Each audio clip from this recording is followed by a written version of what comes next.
नमस्कार। आज हम एक काफी पेचीदा दिलचस्प विषय पर बात करने वाले हैं, मैनिपुलेशन। जी। मतलब किसी के व्यवहार या उनके फैसलों पर वो भी छिपकर असर डालने की कोशिश। ये वो सीधी सादी सलाह नहीं है जो दोस्त देते हैं, ये कुछ और ही है। बिल्कुल अलग।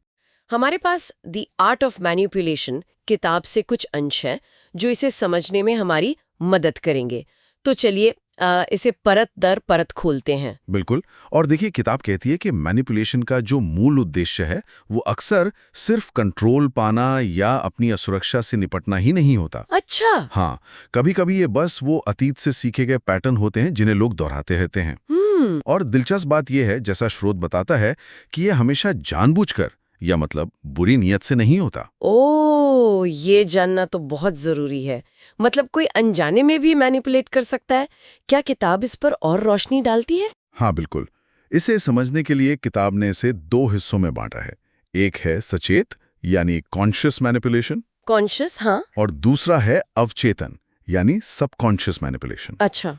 तो सचेत वाले में क्या होता है कि व्यक्ति जानबूझकर एक खास लक्ष्य के साथ, मान लीजिए पैसे उधार लेने हैं या किसी को थोड़ा ईर्ष्या महसूस करवानी है, तो वो चालाकी से या माइंड गेम से काम लेता है। किताब ये भी बताती है कि अगर एक तरीका काम ना करे तो वो अपनी रणनीति बदल भी लेते हैं। अच्छा, पूरी प्लानिंग के साथ। हाँ। और दूसरा है अवचेतन वाला। हाँ, वो क्या है? इसमें व्यक्ति पूरी तरह समझे बिना ही मैनिपुलेटिव व्यवहार करता है। ये हो सकता है बचपन के माहौल से सीखा हो या पुराने रिश्तों की आदत हो। जैसे कोई उदाहरण? जैसे हमेशा खुद को बहुत लाचार दिखाना या बात बात पर दूसरों को अपराध बोध मतलब गिल्ट महसूस कराना। ओ। पर हाँ, एक बैलेंस नजरिया मिलता है कि ये होता क्यों है। ये जानना कि मैनिपुलेशन अनजाने में भी हो सकता है, ये वाकई सोचने वाली बात है। पर जो व्यक्ति इसका शिकार हो रहा है, उसकी भावनाओं का क्या? किताब उसके बारे में क्या कहती है? उसे कैसा महसूस होता होगा? बिल्कुल। स्रोत के मुताबिक ये जो भावनाएं हैं ना, वो अक्सर एक अंदरूनी चेतावनी जैसी होती है। चेतावनी? जैसे भ्रम महसूस होना, कंफ्यूजन, खासकर जब किसी की बातों और कामों में फर्क दिखे। हाँ, होता है ऐसा।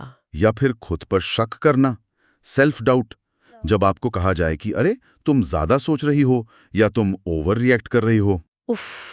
बेवजह का अपराध बोध, गिल्ट महसूस करना, या बस अंदर से लगना कि कुछ ठीक नहीं है, कुछ गड़बड़ है। ये सब बहुत महत्वपूर्ण संकेत हैं। किताब कहती है कि अपनी इन फीलिंग्स पर ध्यान देना जरूरी है। पहले इन्हें अंदर पहचानना जरूरी है, भले ही आप तुरंत रिएक्ट ना करें। तो अपनी गट फीलिंग को सुनना वो पहला कदम है। अच्छा, इसे और ठीक से पहचानने के लिए क्या किताब मैनिपुलेशन के कुछ खास तरीकों या प्रकारों के बारे में बताती है? हाँ बिल्कुल। किताब इन्हें समझने के लिए 3 मेन श्रेणियों में बांटती है। अच्छा, कौन सी? पहली है भावनात्मक और मनोवैज्ञानिक, मतलब इमोशनल और साइकोलॉजिकल। ओके। ये सीधे भावनाओं पर असर करती है, जैसे गैस लाइटिंग हो गया, गैस लाइटिंग, हाँ सुना है। या गिल्ट ट्रिपिंग मतलब अपराध बोध कराना, या फिर लव बॉम्बिंग। लव बॉम्बिंग, शुरुआत में बहुत ज्यादा प्यार जताना। हाँ बिल्कुल वही। दूसरी श्रेणी है नियंत्रण और शक्ति का खेल, पावर प्ले। इसमें दबदबा बनाने के लिए अलग अलग तरकीबें होती हैं, जैसे स्टोन वॉलिंग मतलब बातचीत एकदम बंद कर देना, चुप हो जाना। अच्छा। या ब्लेम शिफ्टिंग, अपनी गलती का इल्जाम दूसरे पे डाल देना।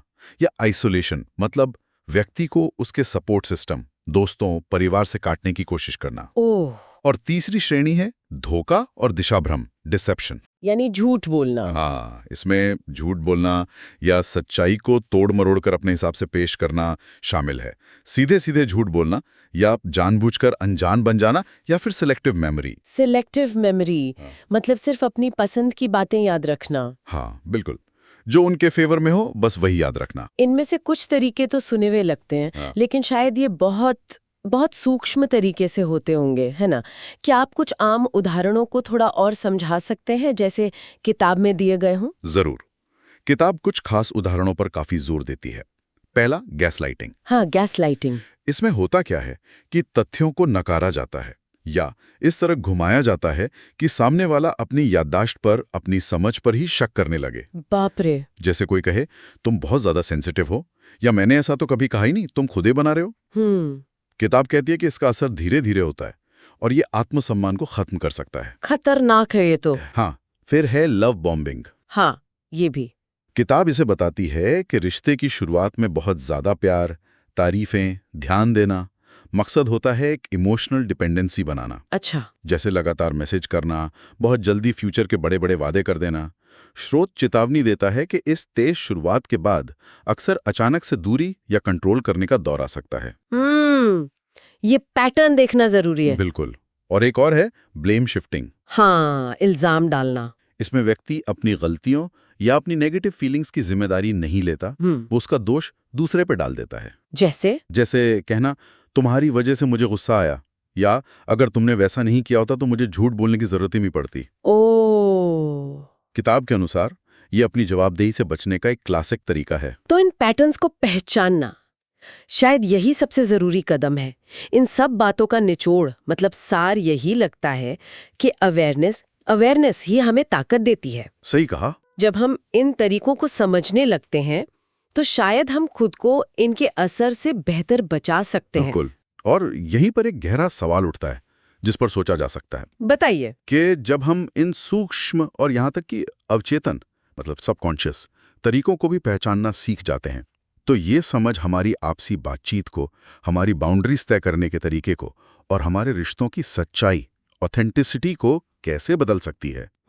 ये तो सोचने वाली बात है। हाँ, क्योंकि ये जागरूकता सिर्फ खुद को बचाने के लिए नहीं है, ये शायद आपसी सम्मान पर टिके हुए ज्यादा स्वस्थ, ज्यादा प्रामाणिक रिश्ते बनाने की दिशा में भी एक कदम हो सकती है। बिल्कुल। इस पर सोचना वाकई